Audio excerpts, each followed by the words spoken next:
সাধু ভাষা যেভাবে চলিত ভাষায় রূপান্তরিত হয়।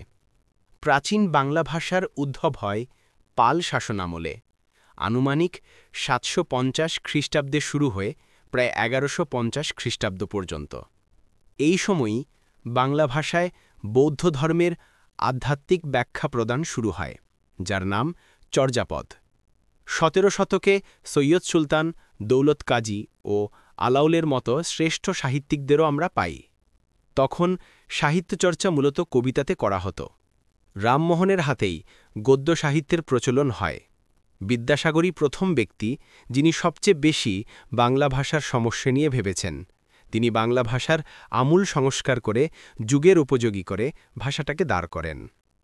রবীন্দ্রনাথ ১৯৩২ খ্রিস্টাব্দে কলকাতা বিশ্ববিদ্যালয়ে খণ্ডকালীন অধ্যাপক হিসেবে যোগদান করার পর একাডেমিক সভা ডেকে বাংলা চলিত বানান করার প্রস্তাব করেন। তার প্রস্তাব বিবেচনায় নিয়ে বিশ্ববিদ্যালয়ের পক্ষ হতে বানান সংস্কার সমিতি গঠন করেন। এই কমিটি ১৯৩৬ খ্রিস্টাব্দে বাংলা বানানের নিয়ম প্রকাশ করে। এরপর থেকে বাঙালি লেখকরা ধীরে ধীরে সাধু ছেড়ে চলিত ভাষায় লেখালেখি শুরু করেন। সুনাগরিক.net